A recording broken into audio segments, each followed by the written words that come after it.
Let's go. Turbines to speed. Roger. Ready to move out.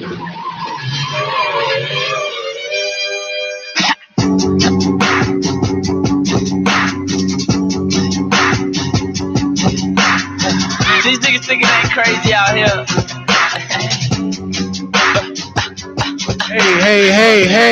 Hey, and what's happening? Welcome to iHeart Intellectual Radio, the Chronicles of Rohn. I am your host, Alan J. Campbell, a.k.a. The Batman. Hey, listen, I hope everyone had a really good Mother's Day yesterday.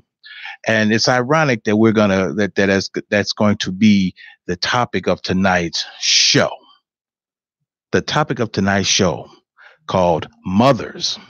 Now, I this past weekend, ran into a man, and we kind of started up in a conversation, but when we got into the conversation, he began to talk to me about some things that was a level of concern. And, me being the kind of person that I am, I like to listen. I like good stories. I like to hear about other people's situations, their ups, the downs, the highs, and the lows. Now, he went on to tell me this story, and to say he went on to tell me a story about how he was feeling, and the fact that Mother's Day was coming up and was coming around, and I was trying to really get a grasp of where he was going with this. So he started this. He indicated to me, or he implied, he said that he didn't feel that. Now, understand, this is a man who is of, and we're going to refer to him as John Doe, and I hope he's listening to the show. I really do, and maybe he can get some insight on what we're talking about here. But this gentleman, 35 years old, but he had the the strange inclination that his mother was not his mother. And so I asked him, I said, well, what makes you, what leads you to believe this person, that this woman that you say is not your mother? Well, he began to go into the story of how him and his mother, they really didn't connect. They didn't have, he felt that their relationship was not like, say, other people. And I'm assuming that he was referencing to maybe his friends or even with his siblings. And when he began to really delve into the story, and I was a little puzzled, but I was intrigued at the same time.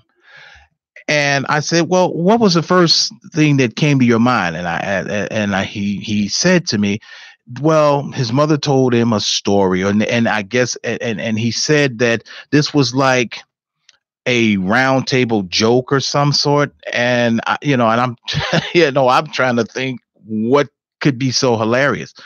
But as he went into his story, he said that his mother told him, and I kid you not, I cannot make this up. He said that his mother told the story that he was lost in the nursery for 3 days. Okay, and I want people to earmark that just earmark that. When a child comes, and mothers will, and women, and ladies, if you're listening to this story, this is, and you know this to be fact. When a child comes into the world, and when you give birth to a child, and they immediately hand you the birth child. I have 6 children of my own, and all of them were handed to me. I rather handed to the significant other, and then they were handed to me. But this is what I'm thinking happened with him. Oh, naturally, he's not going to have any recollection, but how he said the story is that his mother told the story, and people laughed about that he was lost in the nursery for 3 days. Well, here's the thing, that if a child and mother do not bond, or if that child does not cling on to that mother within 3 days of birth, the mother and child will never have the mother and child bond will never be there. It's almost to the point where they will never have a relationship. So just me and me just stepping out on a limb here, and I asked him. I said, John, and remember, referring to this gentleman as John Doe, and this is what I said I was going to refer him as.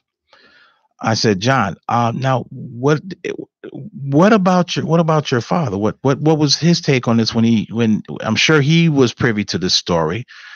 His response was he told me that his father stated to him that he couldn't take work and he didn't know that the child was missing until he went to go pick them up. And I had to kind of back up a minute and say, wait a minute. So you're telling me that the mother didn't look for you or didn't request you, and the father didn't know that you were missing until he came to pick you and the mother up. I'm trying to really wrap my head around this, and I'm not a psychologist, and it's difficult to try to relate to what he was saying, but at the same time, it's so perplexing that this would lead someone to think otherwise. And so I said, now let's fast forward for a moment. What was your relationship with your mother like as you were growing up, or with your parents, period? Well, he said that he doesn't remember a lot. He doesn't remember her hugs. He doesn't remember her or telling him, good job or accolades or things of that nature. But the problem comes in is that when the relationship between the mother and child is never established, that creates an entire whole new world of problems. And I'm sure for John Doe, he's going through life. This man is 35 years old, and he has this thought that this woman who brought him into the world is not his mother. Now, I'm going to go into a definition. Now, this is Webster's definition of mother. Now, women, ladies, I want you to hear carefully what the definition is, and it gives several. One, mother is a noun. That's for the slow people in the room. I'm gonna break it down into the typical English nouns and verbs. Noun, person, place, or things. I'm sure some of you all remember the Saturday morning Schoolhouse Rock, so you can't be that slow. And then verb is an action. Now, mother, a woman in relation to her child or children. Okay. Synopsis: female matriarch. Now let's go down to the verb part of mother. Bringing up a child with care and affection. Key word in that definition: bringing up a child with care and affection. Now, jumping over to John Doe's situation, and apparently this is what he felt that he was missing, that the care and affection was not there between himself and his mother. So, now going down to number 2 of the verb of mother, to give birth. Synonyms: to give birth to, have, bear, produce, birth. Now, this is the quintessential definition of what mothers are and should be. Okay. There are, I have 2 best friends who both mothers have gone on to the great divine, who have gone on. One of my best friends actually lost both of his parents within 4 months of each other. First his father passed, and shortly after that, his mother went right after that. My other friend just recently passed within the last year. So these are two two men, my best friends, whose mothers are no longer with them, and it's a tough um a thing to deal with when you don't have your mother. It's a tough thing when some of you who do have your mother and you mistreat them, or you disrespect them, or you neglect them in such manners and ways. See, we have to fully understand the place of the woman slash mother. This is a person who gave you life. Now, one of the funny things that was interesting as over the weekend is I watched everybody in the world. Now, every store in any shopping mall was completely crowded with people buying things for Mother's Day, so they can go to church or whatever it is they do. Now, some of you that's the only time that you're gonna get to the store and go to church. You ain't going to church no more this year, but that'll be the only time that you go.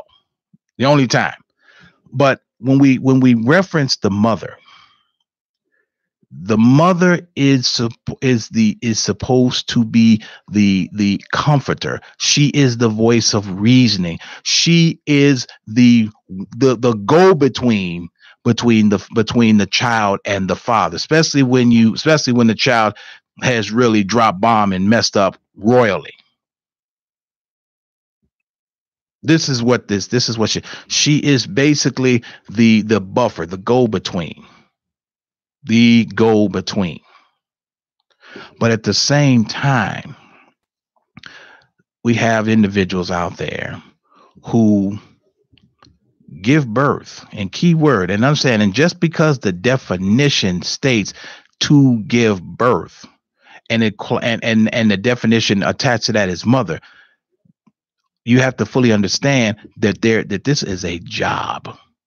This is a lifetime job. It is an obligation.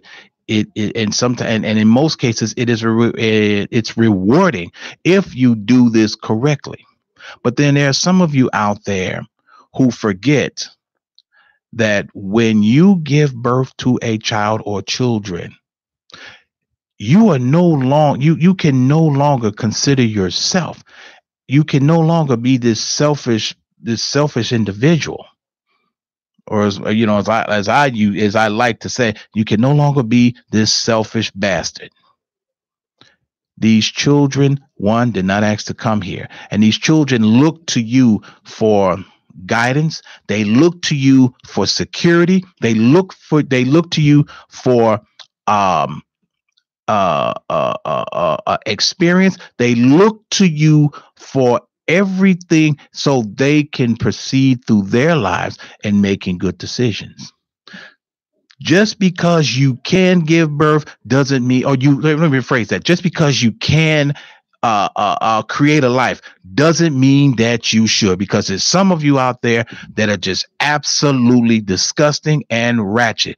Because when you totally forget, when you on your back, your legs up in the air with 10 toes to Jesus, and you oohing and on, hey, it's a price for that.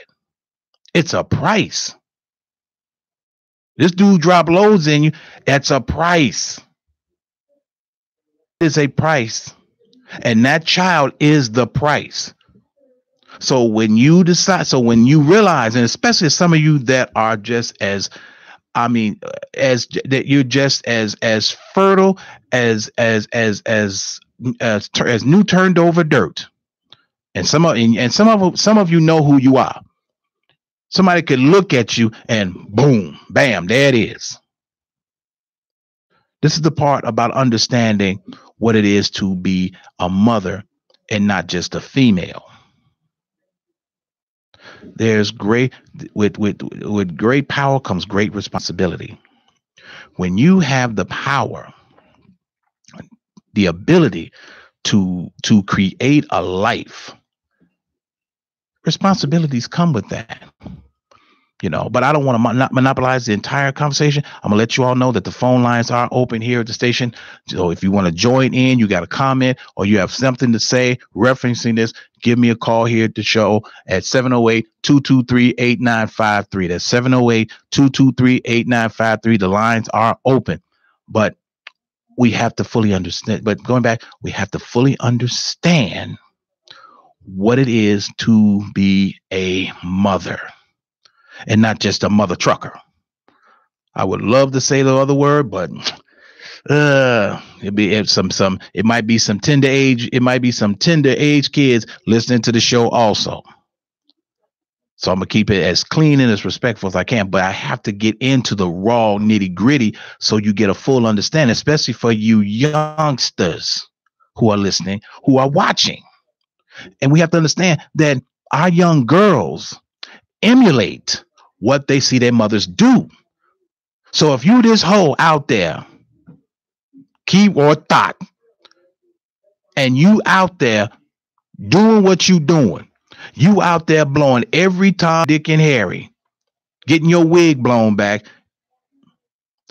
and then you come in and your daughter sees you in such a state, or you out there getting high, doping up.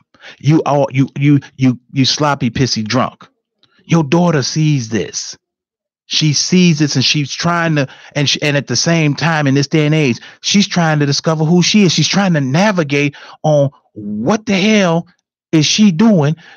Why is she acting like this? And then the other part is the level of neglect that some of you mothers put on these children.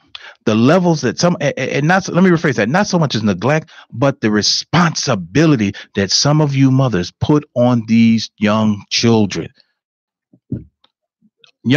These children, first of all, let's make no mistake. These children were not brought into the world to be your slaves. They are not meant to wait on you hand and foot. That doesn't mean that you make your 10-year-old go in there and cook a full course meal while you laying your ass up somewhere with some Negro, or you out in the street. Because you too trifling and lazy to raise these individuals to become productive members of society. You're too lazy or too trifling to teach your girls to develop them into becoming young women. You're too wrapped up in yourself because you don't want to go to bed alone, so you'll put any old dirty individual in your bed just because you don't want to go sleep. You don't want to sleep alone at night or wake up by yourself in the morning. Sometimes this is the part about being a mother. It's no longer about you. It is about them. It is about them. You ask yourself when you say you're in the store or you're at the show or you're out at some function, and then you see a bunch of these red-haired kids just completely acting like they have just been let out of a cage. Some of them probably have, but that they're only reacting or responding to the environment that they have been curtailed in. What you do is you're making this child sit down, don't bother me, go in the room, do this, do that. So what you're doing is that you're putting those responsibilities on that child that rightfully should be you as a mother. Now, the sidebar for a minute, I know some of you women, you're thinking like, well, damn, what about him? What about this man? And what? No, hold on. Wait, don't trust me. We there's a little bit. See, that's another topic for another show. Another topic. We're not talking about that right now. We're talking about where you need to be. We're talking about where you need to be as mothers. Whether you're 55, whether you're 40, whether you're 35, whether you're 25, and you have a baby, all bets off. This ain't about you anymore. And then the other part. Now let's jump over to this too. Individuals who call yourselves mothers, who neglect their children, or put a man over their children. You care more about this man than the 2 that you brought in, or the 4 you brought in, or the 6 that you brought in, or the dozen that you then brought in. You care more about this. This is, you let this man come into your house and move in and run your ship, telling you what to do, telling I do the thinning around here. See, this is the part to where you are creating an environment of children who will become resentful, who will become hateful, who will become victims, who may become custody of the jail system, because you too busy trying to please him. Mother, you have to understand, mothers, you have to fully understand that when you are put in a position like this, a position, you have to fully understand what it entails. A lot of this is the breakdown because the senior mother doesn't educate her daughter or daughters on what it is. Now, a lot of that also can come from the mother wasn't educated by her mother. So you have a systematic breakdown of the what's and why's and how comes. A systematic breakdown. Systematically.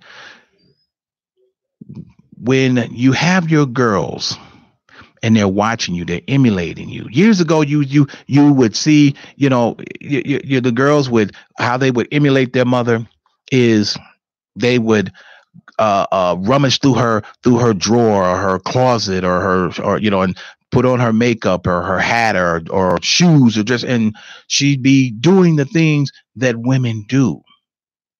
It's because she watches, she emulates. But when you sit here and you watch, but now we're at a point to where they emulate a lot of the wrong things.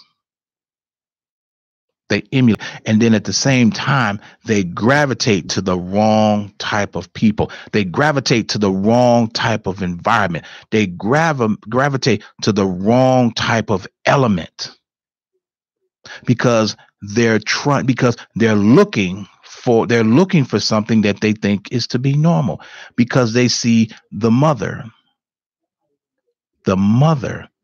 bringing the wrong man into her house. They see the mother bringing the wrong elements into her house. They see the mother circulate and operate in the wrong type of environment. The wrong type of environment. I can't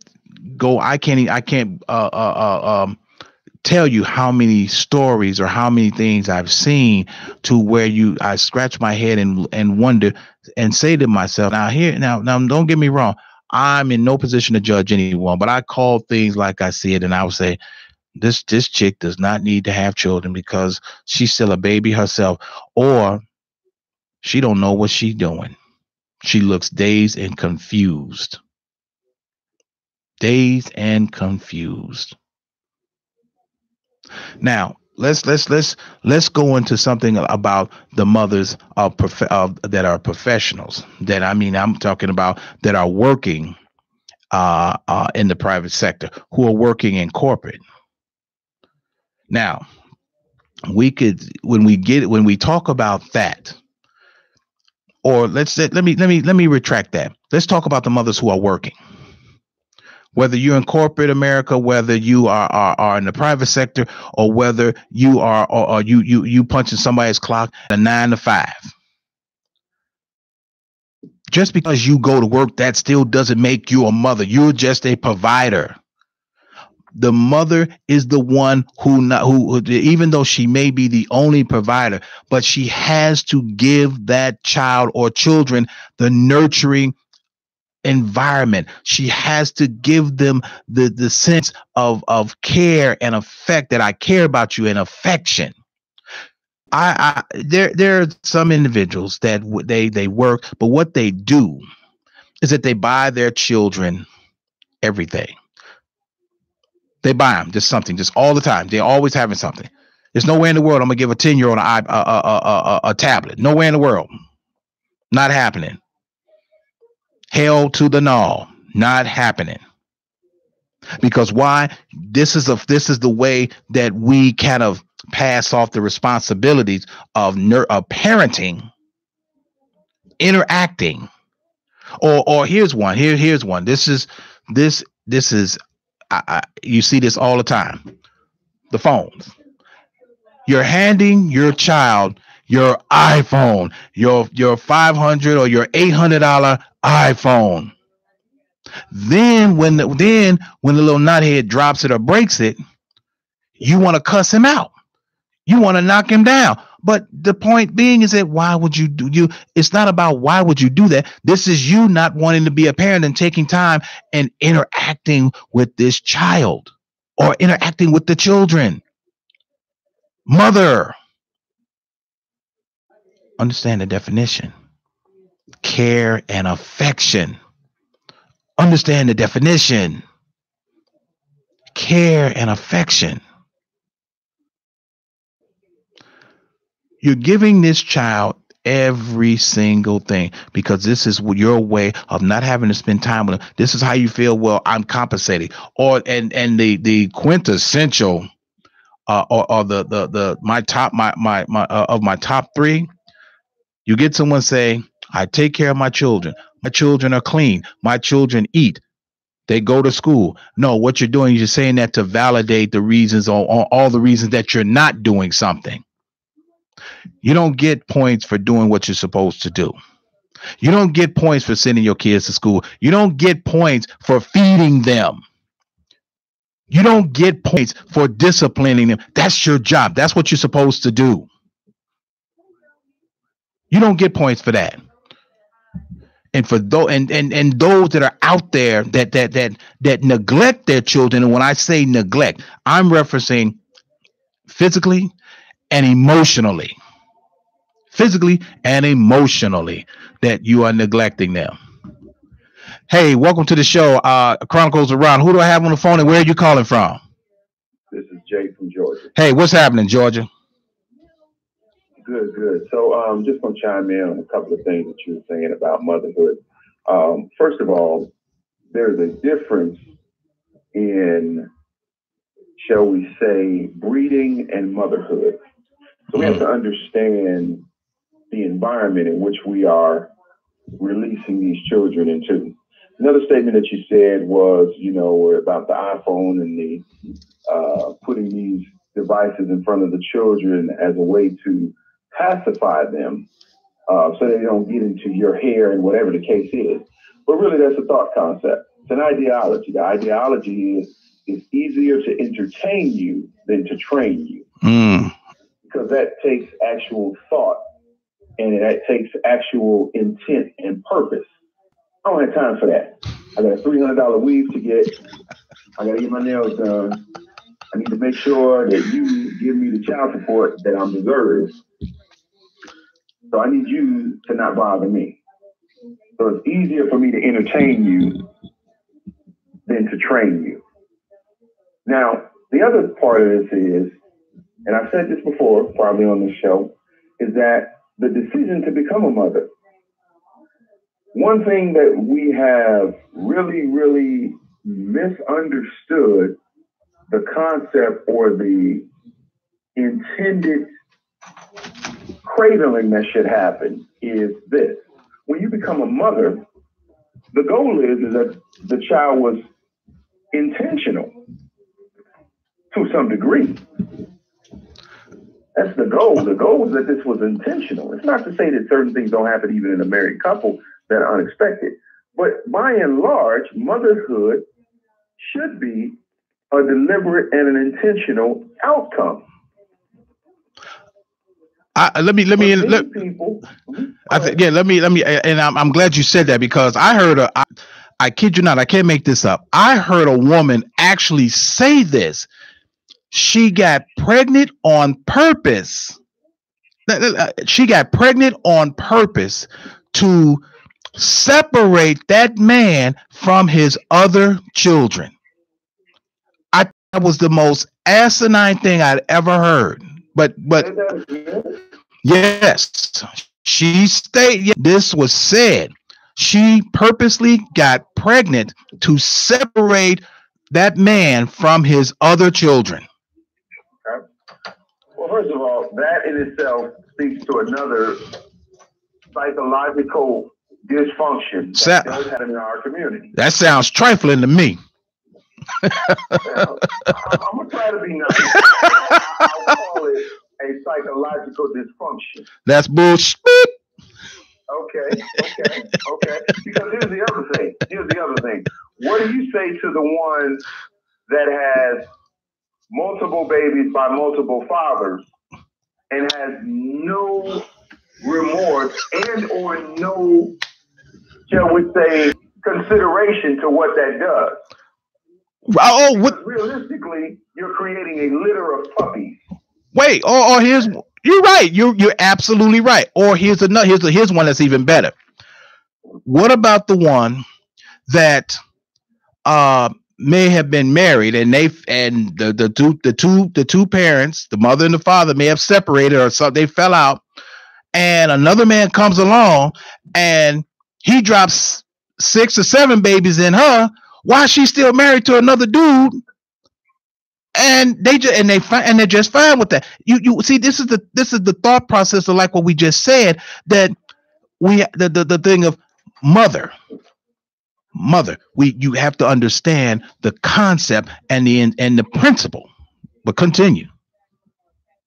Because I have seen, and I hate to say this because I don't mean this with no disrespect, but I have seen a dog or a hyena have better discretion in choosing a mate than some of these people. Wow. And these are animals that lack what we have, which is intentional reasoning. Now, what does that say? I'm glad you alluded to that, because when we're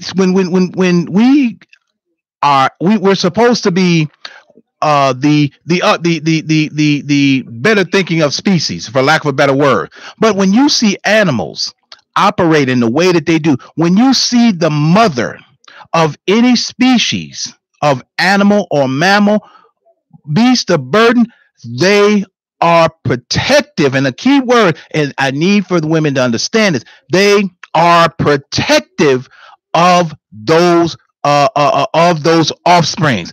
They're not letting some stranger or even members of its own herd or flock or tribe or whatever come in and disrupt that or do something to that offspring.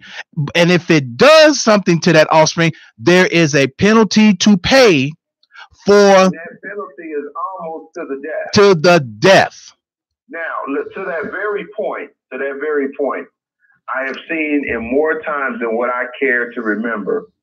And again, this goes into the amount of discernment that goes into these childish gambinos, if you will.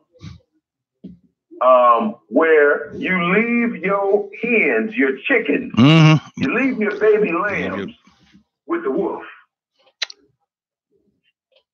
And then you come back and you're trying to figure out why there's lamb's wool and blood all over the curtains. And he's smacking his lips. Now, for the slow people in the room, I'm going to put it a different way. So how many times have we heard the story of the girl who went to work and she's a single mama just trying her best while she's got the Madden King at the house watching 2 kids. Now, most of the time, none of the kids are his. He just happens to be the one stupid enough and the one pliable enough who can be kept like a dog. That's what you want. Because I often say this, you don't want a man, you want some dick in the house. There's a major difference. Yeah. But that's my 2 minutes. I think we have an opportunity to do better if we want to. Right. We have to want to, and we have to understand what motherhood is. Motherhood is not an emblem of bad decisions that you call singlehood. Because you've even distorted that. So you can't even properly be a mother unless you don't have the father in the picture. Think about that for a minute. Wow. Woo. But that's my time. Thank you. All right. Thank you, Georgia. Thank you. This is why this is why I love this show. This is why I enjoy doing it, because it is about opening your mind. That's why we say feed your brain. Feed your brain. This is why we have these open conversations. This is why the dialogue is the way it is, because we continue to operate, whether it's men or women, but we continue to operate in a reckless environment, and also at the same time, we throw that child or children into the mix. I'm sure that many of you have, if you've ever seen a concrete mixer, maybe that's not a good analogy, but if you've seen the giant bowls, the mixing bowls, and you got your mixer and you're beating up all the ingredients, and then you notice that when you constantly pour things in and how it gets thrown around and tossed and mixed in, and almost to a point you can't make out what's what. You can't tell if the salt is the sugar and the sugar is the butter and the butter is the milk. You can't. This is how we continue to operate, and this is how some of our mothers continue to operate with their children. They're adding too much to this, or as they say, too many cooks ruin a stew. We're adding too much to a lot. We're adding too many things to things that should not be. We should not. And this is what happens. This is what happens to our mothers. This is what happens with the children. This is what happens. We have to be cognitive of what we are doing. We have to be cognitive of what we are saying, because these children emulate. And for slow people in the room, when in the term emulate, meaning that that they copy what we do. They copy what we do. They copy. Hey, listen, we're gonna take us a little break here at iHeart Intellectual Chronicles of Rohn. First of all, let me give a shout out to my man Alex. Hey, if you all want some really, really good chicken, fish, shrimp, if you're into that, check out this place called Captain Hooks. They have 3 locations. This is a shout out to my man Alex. He's got 3 locations. He's got first location is 85th and Cottage Grove in Chicago. His second location is 15922 South Kedzie. That's in Markham, the corner of 159th and Kedzie. And coming soon, they're opening up a third location. That's going to be on 103rd and King Drive. That's going to open up July 1st. If you have a comment or a comment for the show, leave it on our voicemail here at 872-267-1381. Comments and suggestions only. Hey, Nubian Beauty of Hair, check out their fabulous products at luxuryhairdirect.com/Nubian4. Hey, we'll be right back. Give us a call here at the show at 708-223-8953.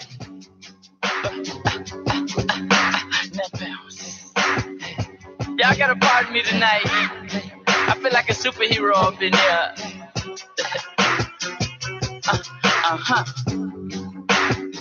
When the spirit gotta hit him like new shit. They call me Batman, cause the black mask is on my face. Gun up on my waist, booted and suited in them black capes. I'm looking for some hood rats that I take to the back cave. Y'all lame like blank man, while I'm steady serving them like pistol on my utility belt. Like, yeah, I keep my identity to myself. Like, you don't want me to grab that thing from the shelf. Like, I call them robbing, cause that's my only help, right? Okay. Girls hit my bat signal when they know that I'm coming. I say ain't for nothing, now give me that cat woman. As soon as we started stomach pumping, somebody Hey, and we're back here at iHeart Intellectual Radio, the Chronicles of Rohn. I am your host, Alan J. Campbell. We are talking about mothers, seeing that Mother's Day was just yesterday. And everybody, if you were a mother and you were out, having a good time, doing your ooh la la, whatever that may be, you was at church or you was at Golden Corral or, whatever the case may be, that's all well and good. If you got flowers or bouquets of balloons and things of that nature. Yeah, that's all fine and good. But at the same time, are some of you deserving of that? And I know that's a harsh question, but I'm a harsh individual. Consider me like a very rough diamond, very rough, but it continues to shine the longer you work with it. But when I say deserving, are you conducting yourself as a mother, not just a woman, but as a mother? When to piggyback off something you just said, and that was a very good point. He said there's a difference between motherhood and breeding. Motherhood and breeding. And some of you have to ask yourself that question. Are you mothers or are you breeders? You have to ask yourself this question and think about these things, because the next generation of women are emulating the current women that we have. Is she going to be a mother or is she going to be a breeder? See, I'm a throw something out there. During slavery, and I know people talk about, oh, here we go with this slave. You damn right, we about to go there.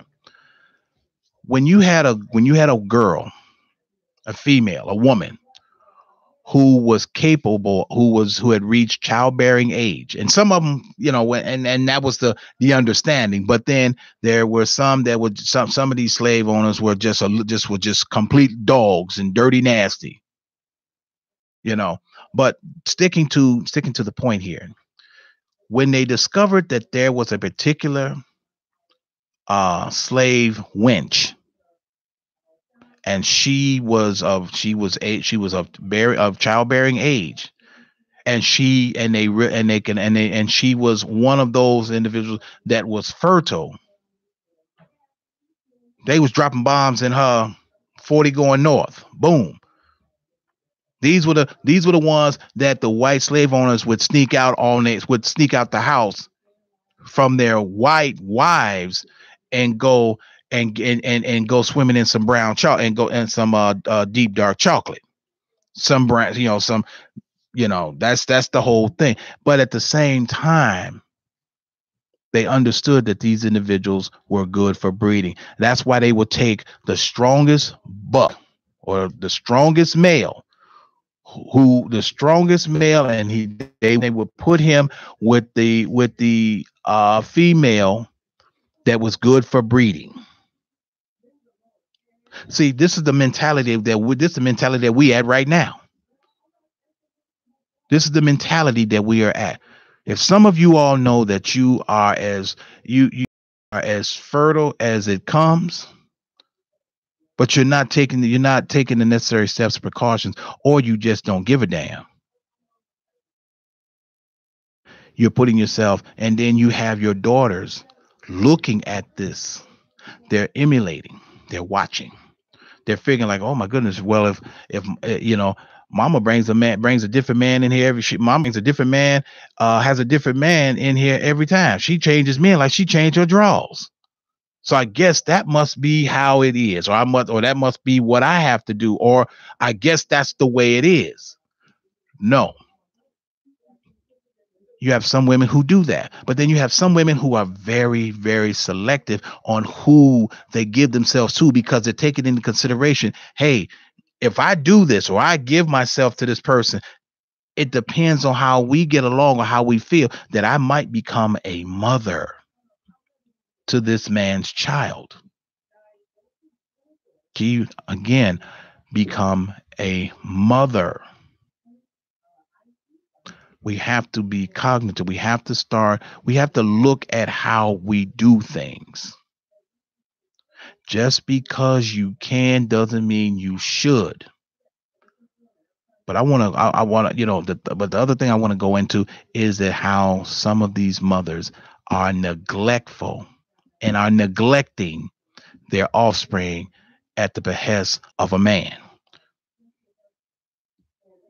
This is as Georgia said, this is a woman bringing a wolf to guard the hen house, until eventually that wolf does what a wolf does. This woman comes home and finds out that this individual has beat to death one, if not both, of her children, or he has sexually assaulted one, if not how many girls that's in the household. But you brought this wolf into the hen house. What did you expect? What did you think was going to happen? Then you sit there and then you look dumbfounded and surprised and confused as, oh, he didn't seem like that kind of man. No, yeah, he was. You just refused to see it. You didn't want to see it. Or the child may have indicated to you that something was not right. And children have a funny way of telling you things. We have to pay attention. We have to pay attention.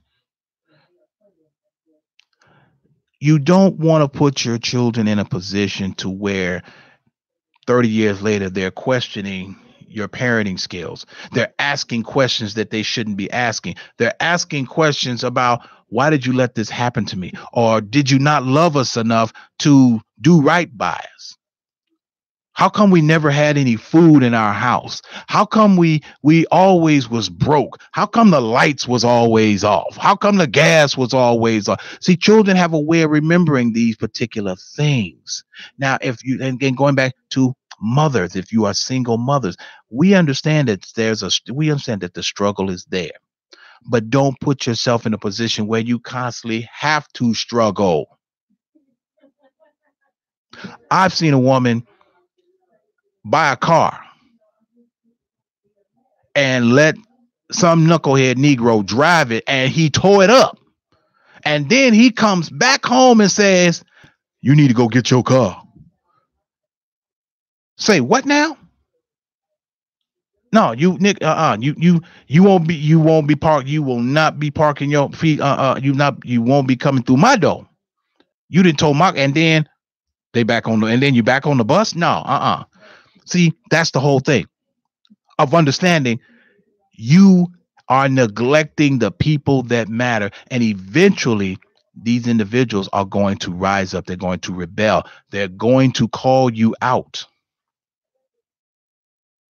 You can't make up for 10 years of not being there for your being a mother and acting and conducting yourself in a manner to where these children understand care and affection. Where they understand care and affection. You can't make up 10 years for that. That's lost. It's gone. That's money spent.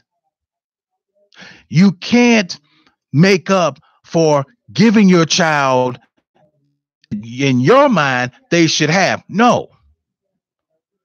You don't give a 10 you don't put too many things in a 10-year-old's room or a 10-year-old's room because they're the only child. No, what you're doing, see what that does is that you're buying their love. You're trying to compensate for what you are not giving them. Oh, because I have to work. No. That's your excuse or reasoning for not interacting with that child. I know people who their child was on a team, And the parent was too busy to watch their child play the sport. Or if they did, they would sit far, far away as if to distance themselves. How do you think that child will feel? How do you think that child is? What do you think he's thinking? What is he thinking? How do you think he feels that my mother won't even sit on the bench to watch me do my thing? Because children have a funny way of interpreting things, looking as, am I not good enough? Are you ashamed of me? How do you sit in your car and as your son is playing baseball or your daughter is playing tennis or any number one of these sports, but you're not in the gym or you're watching it from a distance? That's not being a mother. That's being a coward. Or you're so ashamed of not doing what you're supposed to be doing. Then what you do in turn is that you buy them things to compensate. No, children have a funny way of keeping score, keeping a mental record. They remember these things. They remember all the times that when they wanted to play us, when they wanted to be on the basketball team, or they wanted to be on the volleyball team, or whatever, and you told them no, they can't. You can't be on the team. You tell them no because they can't be on the team because you don't want to take the time to. That means that takes time from you and whoever you laying up, getting your roll out, or getting high, or drinking to give the care and affection to your child. Let's talk about now. Let's go to the women who can't have children, who are unable, who have possibly tried and tried and tried. There's an old saying, and it goes like this: I don't know what it's like to have lost a child, but I know what it is to have never had one. And when that was said, that meant that the person has a great appreciation for the duality of what is taking place. A great appreciation. Some of you out there have that have the capability, and you keep popping them out like Georgia said, you popping them out like litter. A tribe, a little village. But then the women that are unable to, the women who want to be mothers, who know that they would be good mothers, who yearn for the feeling to know what it is to have held a child the moment that child came out of the womb and was given to her, and she holds that child and embraces that child, kisses that child on the top of his head, and when that child turns over, or she turns him over to look at his face, and the child opens his eyes and they connect, opposed to what happened to Mr. John Doe, who the story was told by his mother and somewhat confirmed by his father, who didn't deny, let alone confirm it, but he did say he didn't know until the day he went to go pick them up. I'm still tripping on that. But the fact that this man feels left out because somewhere along the line, the love, the care, and the affection was broken. Well, was never established, and he feels robbed. And that's what these children feel also. They feel robbed when you neglect them. Being a mother is a hell of a job. It is a responsibility. The minute you lay down with this dude, the minute you do, and he drop his load off in you, and you say, oh, damn, I gotta miss. I'm knocked up. Everything changes. There's some women that know right away when they're pregnant, and there's some women who don't even know. But then there's some women who yearn for that. There's some women who have never got the opportunity to have that man hover over them during the course of the pregnancy, to dote over them, to watch the entire process, to watch the entire 9 months, maybe 9.5, because some of y'all need to cook a little bit longer. But then at the same time, some of y'all might have cooked too long, which explains why you kind of messed up. So I call it like I said. I don't hold no punches, and none. You already know. But at the same time, she's growing, and she's understanding it, and she's got the concept of hey, I'm going to be a mother, giving birth. I have a life that is growing inside of me. This is what this is all about mother. And that man, whoever he may be, is there during the entire process. He's putting, when she's going through her little roller coasters of cussing him out and talking about and telling him that his mama's a dirty bitch, and you did this to me, and and all kinds of other names that might come out of my.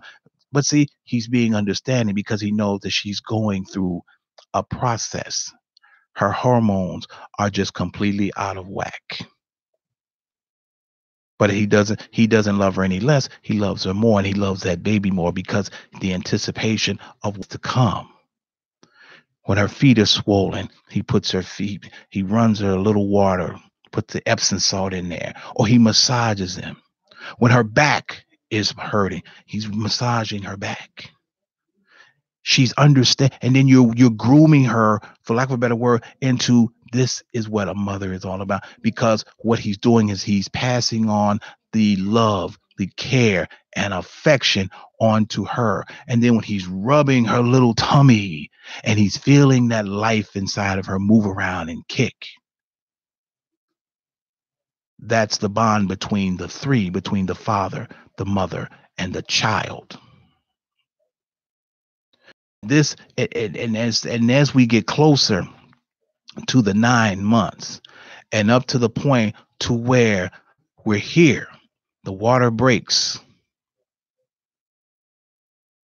the head begins to crown, and the baby comes out, and both parents, both the mother and the father, the two people who got together to make this one, maybe two, individual or individuals,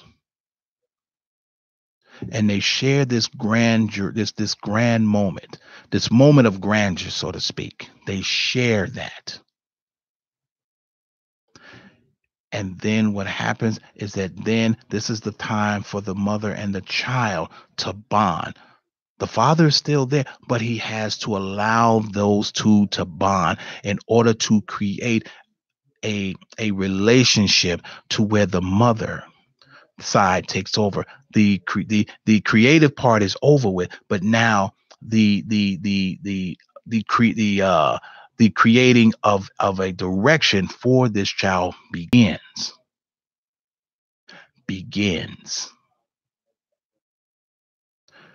This doesn't mean that once you get this child now, and then you're back out in the street, you run in the streets again, or you back out there running with this Negro or running with your girls, whatever, baby off. See, a lot of you all do this. And then when we get to talking about neglect, to where the mother of the child, the grandmother of the children have to step in and intervene to save these children from the mother who is supposed to be the protector, the watcher, the supervisor, the overseer, the caregiver. She has to step in, and this is a staple in the Black community, to where the mothers, the grandmothers become the mothers. And it's not because the mothers didn't teach her daughter on what to do and how to do. That's something. A lot of that is not necessarily true. It's just these people have made conscious decisions on what to do. When you're 30 years old and you got 6 kids, what's happened is that you're tired now because you have no life. Because why? You spent 10 of those years on your back, your legs were open for the V, 10 toes to Jesus. Not thinking that it's going, hey, here come another one, here come another one. Or the ones that don't even wait for the 6 weeks, like, oh my gosh, what's wrong with you? When you got children that are within 9 to 10 months of each other, what could you possibly be thinking? And I say that rhetorically because you're not thinking. So the grandmother has to step in. So now what happens is that it becomes a burden, so to speak. And I don't mean that in a way to where she doesn't want them, but you're adding more to her own responsibilities. Maybe her kids are grown, maybe some of them are not, but you're adding more to her own things. This means that maybe she wanted to start taking trips. Maybe she wanted to do things for herself and start really doing things in her life that she had to put on hold because her own children came along. Now that's no longer pliable. No longer. Or you have these young girls who have these children. And I say girls, not mothers, who want to continuously pass them off to everyone. Continue to do. As long as this particular environment and type of conduct continues, nothing is going to change. Nothing is going to change. Absolutely nothing. Nothing. We can sit here all day and all night and talk about, well, what about the man and the man this and the man that? Understand something. You all made them together. The level of responsibility comes from both of you, but you carry a greater one, a greater responsibility. But you know what, y'all? I'm not going to chew your ear off I'm not going to continue to chew your ear off. And I hope you got something out of this. I really, really do. And we have to fully understand why and how we have to change what we do and how we go about it and stop operating in such a reckless environment. We just have to. But anyway, let me give a shout out to my sponsors once again before we get out of here. Hey, Nubian Beauty of Hair, check out their website. I say it again, check out their website at luxuryhairdirect.com/Nubian4. And hey, like I said, if you really want some really, really good chicken, fish, shrimp, check out Captain Hooks. They got 2 locations and a third one soon to come. Their first location is 85th and Cottage Grove in Chicago. Their second location, 159th and Kedzie. That's 15922 South Kedzie to be exact. And coming July 1st, their third location, which is at 103rd and King Drive. And if you're looking to become a bus driver or a bus attendant, hey, check out First Student Bus Company out there in South Holland /Glenwood. Get them a call for more information at 708-210-2200. That's 708-210-2200. And in closing, not my monkey, not my circus. See y'all next week. Somebody has started thumping. She jumped up and caught her breath like, did you hear something? As soon as I get near y'all, you want me to get into y'all. Ain't trying to tease them, play with your mind like the Riddler. Girl, I'm really feeling ya, but you're acting two-faced. Her body smell fresh, but her breath needs some toothpaste. Nah, I ain't even gonna play with her. I'm giving it to her all the way straight. Wait, she said quit playing.